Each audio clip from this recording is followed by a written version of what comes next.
Jorge Antonio Subero Isa nació el 9 de marzo de 1947 en San José de Ocoa, República Dominicana. Es hijo de Rafael Antonio Subero y Josefa Emilia Isa.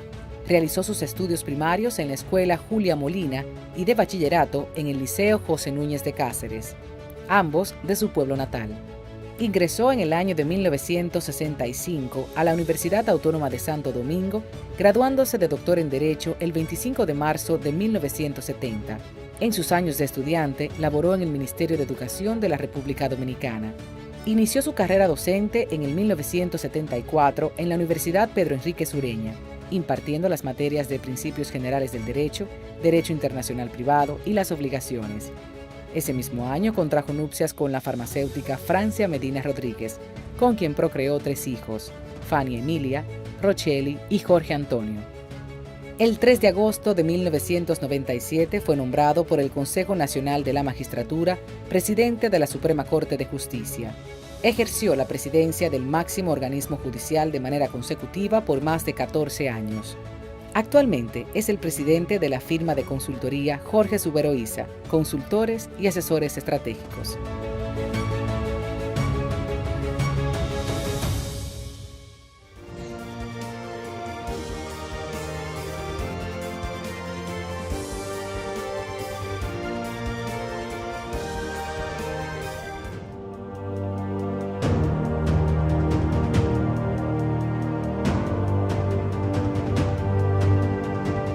Para nosotros en Así las Cosas es un verdadero placer finalmente llegar a este tiempo concedido para conversar con el ser humano, pues el académico, el profesor, el magistrado, el doctor, la autoridad legal en República Dominicana, en muchas materias ustedes le han leído, le han conocido y por qué no han escuchado de muchas de sus conversaciones.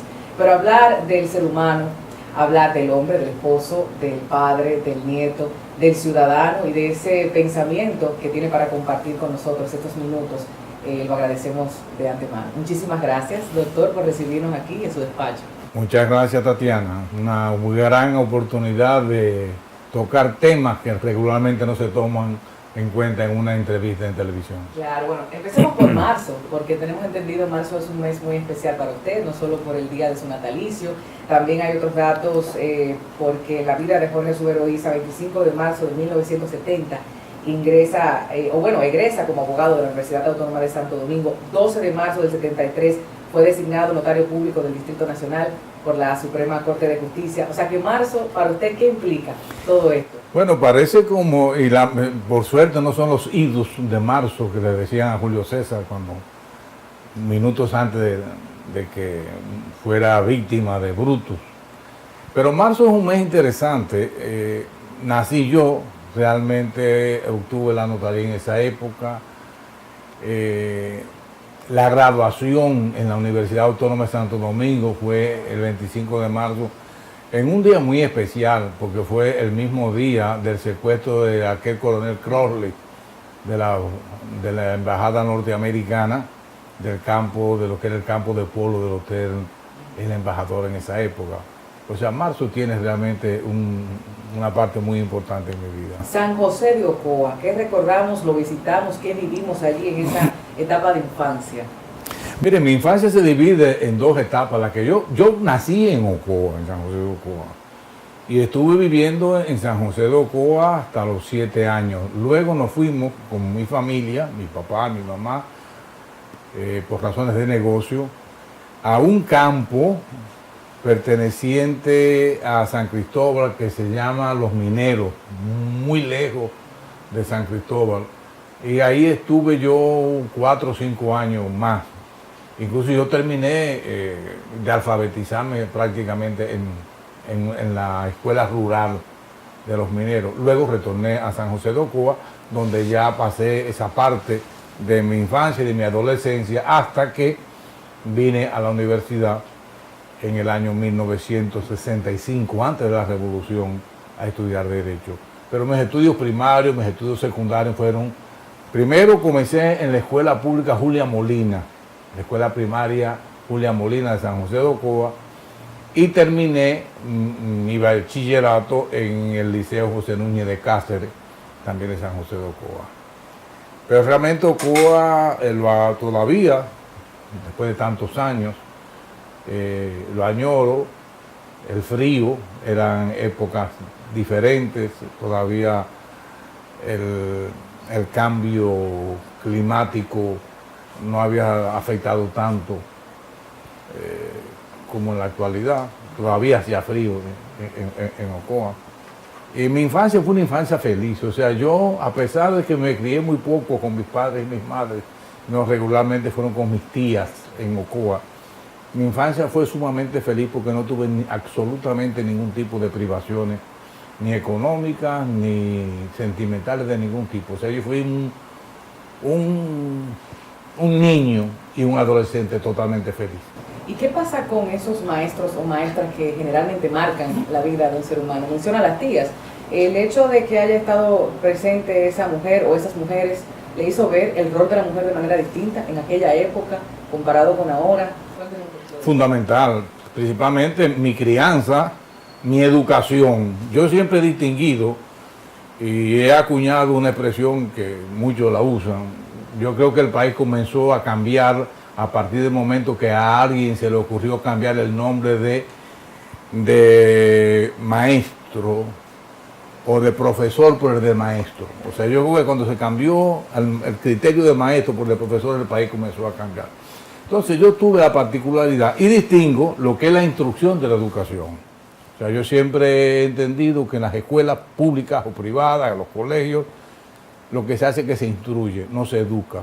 La educación viene realmente en el hogar. Y yo tuve la fortuna de tener una persona que, a pesar de no haber tenido hijos, todavía está viva, mi tía, la doctora Carmen Isa, tía Titina, fui hechura de ella, de una mujer de un temple extraordinario, farmacéutica, graduada en los 50 y pico, por una mujer a quien yo le debo prácticamente toda mi educación, mi formación académica.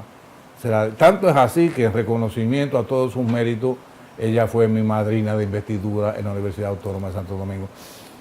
Yo, en mi familia, por suerte las mujeres ocuparon un papel en primer orden, porque el núcleo familiar materno, mi abuela Emilia, era realmente la jefa del hogar, era quien llevaba la constitución, la batuta, la ley, era realmente una mujer de temple, y así salieron todas las hembras.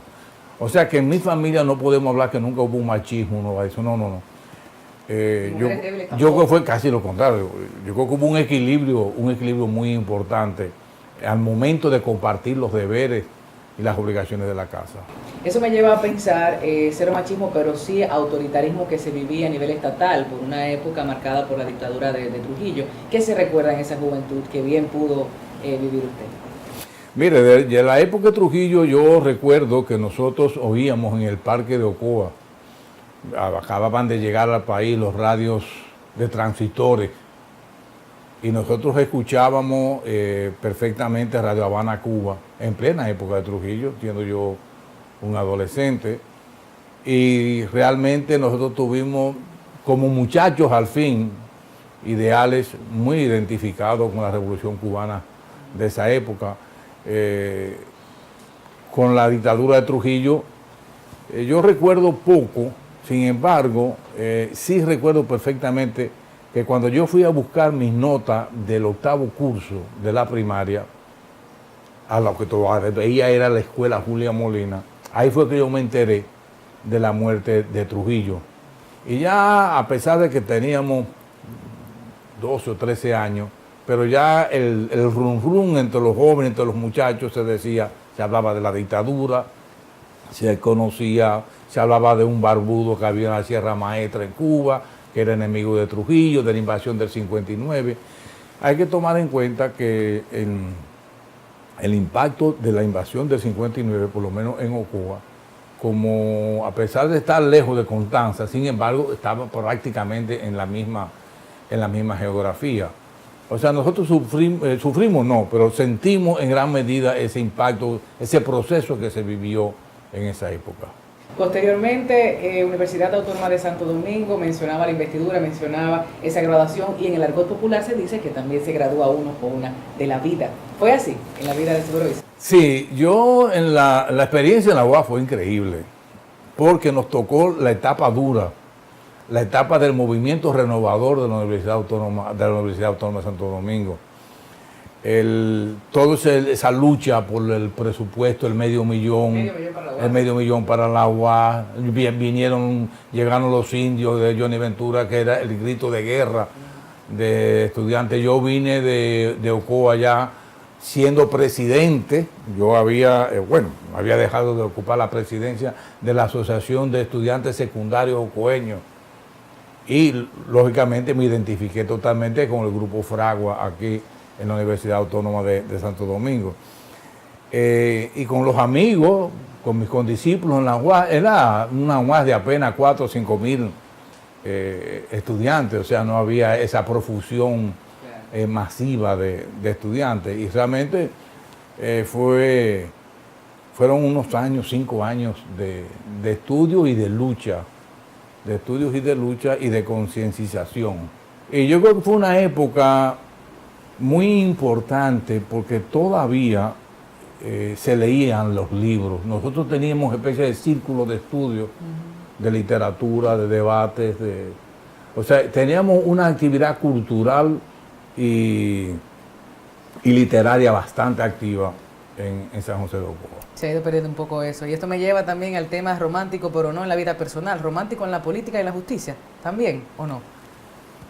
Yo he sido romántico en toda mi vida, en todos los aspectos. O sea, yo creo que de las primeras obras que yo leí, que fueron las rimas de Bécquer, de Gustavo Adolfo Bécquer, que hablaba de que era un enamorado impenitente de la mujer. O sea, mi papá era un hombre eminentemente romántico, y mi mamá ni se diga. Mi mamá era una mujer que brotaba romanticismo y amor por todo sitio. Y a mí realmente me impactó mucho esa formación que yo tuve. Y fuera de las relaciones familiares, esos estudiantes, gente a quien usted ha tocado con sus tantos textos, tantos reconocimientos locales e internacionales también, ¿se ha llevado algún aprendizaje o día especial de esa gente fuera de la familia? Alumnos, allegados, personas que ha trabajado con usted, que le ha marcado su vida. Todos me marcaron. Yo creo que yo he sido un bendecido por Dios, porque a mí me tocó la suerte de tener muy buenos amigos, de tener excelentes alumnos. Todavía la pasión para mí sigue siendo la docencia. Yo siempre he dicho que yo tuve 14 años y medio siendo presidente de la Suprema Corte de Justicia. Y yo creo que al día de hoy mucha gente se ha olvidado de eso. Sin embargo, mis alumnos nunca me olvidan. Y yo quiero que usted sepa que yo le puedo mencionar uno por uno nombre, apellido, apodo y los amores que había en la época en que ellos fueron mis alumnos. Y la gran satisfacción mía, lo confieso sin ningún tipo de rubor, fue la docencia, el cariño, el amor que todavía mis exalumnos irradian por mí. Se puede olvidar lo de la Suprema Corte de Justicia, muchos han olvidado, pero no creo que nadie olvide, ni podrá olvidar que yo fui profesor de esos muchachos. Y es inevitable para cualquier curioso de derecho, estudiante, toparse, tener que recurrir a uno de sus textos durante la carrera o hasta para consulta. Nos ha pasado. Así que por ese legado también muchas gracias. Y debemos hablar de eso que se dice fuera de sentencias. ¿Qué tanto dejó de decir o dijo fuera de sentencias Jorge Subero Isa?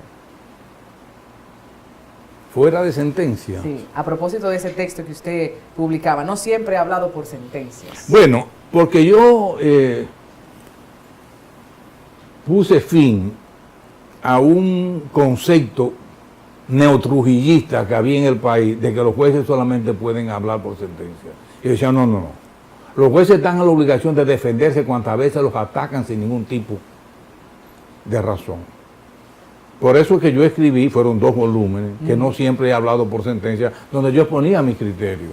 Yo fui, y lo confesé desde el principio, un juez atípico, Primero, yo jamás en mi vida yo pensé que iba a ostentar una posición de juez, mucho menos presidente de la Suprema Corte de Justicia. Entonces yo quería transformar la administración de justicia, y para transformarla tenía que comenzar diciendo que habían cosas que no se podían decir en la sentencia y que no podíamos esperar que viniera una sentencia para decirla. Entonces, por eso yo creo que las mayores intervenciones mías en la vida pública como juez fueron fuera de los tribunales, fuera de la sentencia, aunque dentro del tribunal. Por eso es que realmente yo casi nunca hablé por sentencia, fue todo lo contrario. Yo hablé más fuera de sentencia que por sentencia. Y esto me lleva a pensar en lo mucho que dice también a través de su cuenta personal en Twitter. Por ejemplo, es necesaria la vía de comunicación, y más en esta época, en esta era en que nos expresamos fácil, libremente, de manera directa y constante. El uso de las redes sociales en su vida actualmente. Vital. Para decir. Vital, me ha mantenido vivo y con espíritu. Yo creo que usted sepa que yo dejé muy encaminado, bueno, se inauguró y todo, el canal judicial dominicano. El canal judicial dominicano, así se llamaba. ¿Cuál era? Eran redes sociales, pero con canales abiertos, con la posibilidad de que todo el mundo pudiera intervenir. Yo tenía, siendo presidente de la Suprema, una cuenta donde se comunicaban directamente la gente conmigo para las quejas. O sea, para mí yo creo que las redes sociales no solamente es una vía excelente de comunicación, sino de un poderío extraordinario. Siempre he aconsejado, mire, si usted no quiere que se sepan lo que usted ha hecho en su vida, bueno o malo, aléjese de las redes sociales. Pero usted no puede participar en las redes sociales y enviar un tuit hoy, entonces mañana cuando lo atacan, mantenerse. No. Yo creo que la conducta del hombre y de la mujer debe ser una conducta clara, diáfana, transparente, que soporte todo el rigor de cualquier tipo de investigación y de las redes sociales. Las redes sociales son vitales hoy en día.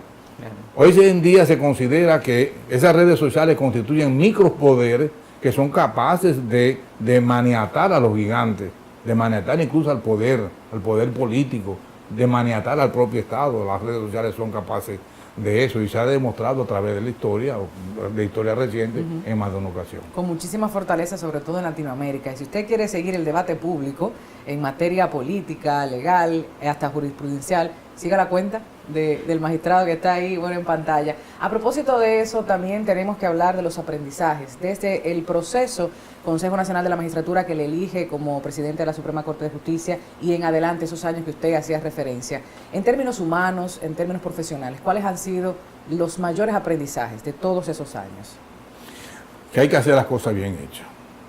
En esta casa donde ustedes están, yo me mudé exactamente un día de mi cumpleaños, perdón, el 9 de marzo del año 1979. Y lo único nuevo que usted ve aquí son los reconocimientos. Que valga la aclaración, yo rechacé más del 50% de los reconocimientos que me propusieron hacerme en la Suprema Corte de Justicia, porque yo decía que no necesitaba reconocimiento, porque ¿para qué me iban a hacer reconocimiento? Porque el que hace las cosas bien hechas necesita reconocimiento. Sin embargo, había reconocimientos que yo no podía rechazar. Yo no podía rechazar un reconocimiento que me hiciera, por ejemplo, en la Universidad Autónoma de Santo Domingo. Claro. Yo no podía rechazar un reconocimiento de profesor meritísimo como que me hizo la UNIBE, donde yo fundé su escuela de Derecho. O hijo meritísimo del municipio. O hijo de... Exacto. Y huésped distinguido prácticamente de todos los municipios. O sea, en San José de Ocoa.